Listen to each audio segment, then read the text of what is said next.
Welcome back, everybody. Today's episode is going to be about something that recently happened at the middle school, specifically involving our 8th grade students. I want to walk you through what happened, what the district found after fully investigating, and what this means for our students moving forward. Recently, there was an incident at our middle school where students were not allowed to purchase food items such as snacks, cookies, and ice cream.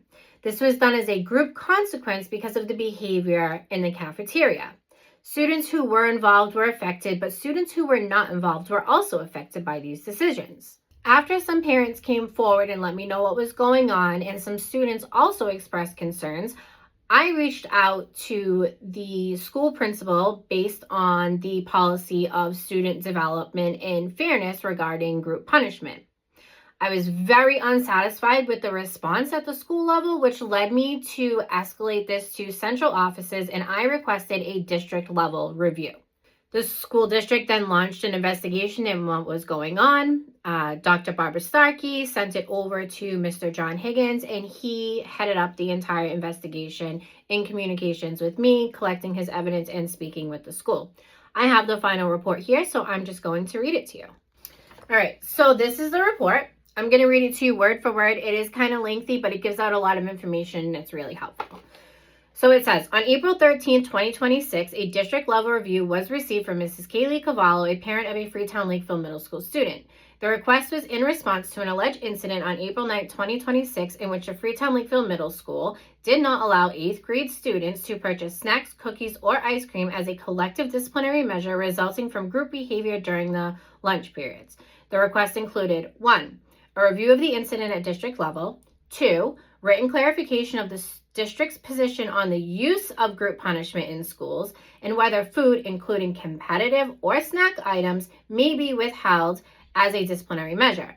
3. Confirmation that disciplinary practices within the district align with established wellness policies, public health guidance, and best practices for student development.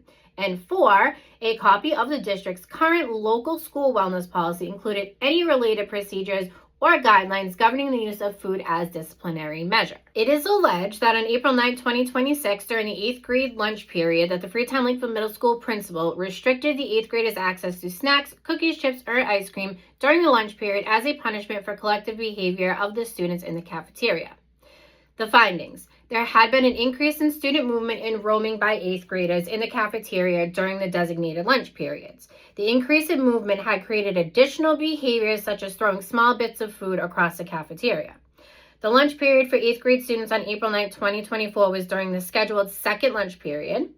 When the 8th grade students arrived on April 9, 2026, they were informed that they were not allowed to purchase chips, cookies, ice cream as a result of the recent behavior in the cafeteria.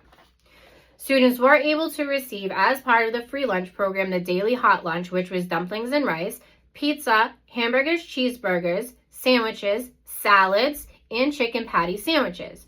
As a result, students who had not been involved in the increased movement or food throwing were restricted from purchasing chips, cookies, ice cream on April 9th, 2026. As part of this review, it was confirmed that on April 9th, 2026, the principal did not allow students to purchase cookies, snacks, or ice cream in response to student behavior during that period. The district's wellness policy emphasizes that food should not be used as a reward or withheld as a form of punishment, and that school practices should support students' physical health, well-being, and a supportive learning environment. There's also a section in there about the rewards, which says schools will not use food or beverages, especially those that do not meet the nutrition standards for local and beverages sold individually, as a reward for academic performance or good behavior, and will not withhold food or beverages, including for food served through meal programs, as a punishment. Additionally, our approach to discipline is grounded in principles of fairness, individual accountability, and restorative practices. It is our established practice to avoid the use of collective discipline whenever possible. While we recognize the situations involving group behavior can present challenges, the practice described is not consistent with the expectations outlined in our wellness policy or our broader approach to student discipline. As a result of this review, the district will take the following steps to reinforce these expectations and to ensure that responses to student behavior are both effective and aligned with district values and policy requirements. Professional development. Incorporate this topic into upcoming administrative meetings with a focus on appropriate responses to group behavior and restorative practices. 2, review of building practices. Work with school leadership teams to review current disciplinary practices and ensure consistency with district policies, including the wellness policy. And ongoing monitoring and support, which is continue to support principals in identifying appropriate, effective alternatives when addressing challenging situations, including those similar to the circumstances encountered at Freetown Lakeville Middle School on April 9th. That was a lot of information, so let's just break it down for you. The district did confirm that the incident happened. It was applied to all students, not just the individuals involved in the bad behavior. So those students who were not involved were still affected just as much as the ones who were involved.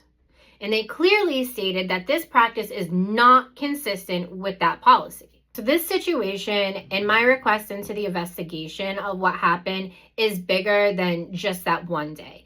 It's about how the discipline is applied across the district, how the students are treated, and whether policies are actually being followed. Because if the policy exists, then it should be followed consistently. The district did outline steps moving forward, including additional staff guidance, reviewing disciplinary practices, and reinforcing these expectations. And that's very important because it shows the acknowledgement and the commitment to improvement. I know that group punishment can seem really simple, but it really increases big problems. It doesn't teach accountability for students and their actions. It punishes students who did nothing wrong, and it can really damage the trust between the students and staff, especially at the middle school level, because they know that fairness matters, and these kids know when something is not fair to them. Another key point is that the food, even snacks, should not be used as a punishment. The school wellness policy does exist to support the students' health and create a positive environment around the food. Using these food as discipline, it goes against the whole purpose of the wellness policy. Here's the important part to remember. The district was very responsive. They investigated this fully, they acknowledged the issues, and they confirmed that it did not align with their policies. They sent me everything that I asked them for, and this matters because it's them taking accountability, and that is really what we are pushing for. We really want the school to start taking accountability for all things that are happening within those walls. This was about making sure that practices align with the policies, that making sure the students were treated fair, and to making sure it doesn't ever happen again.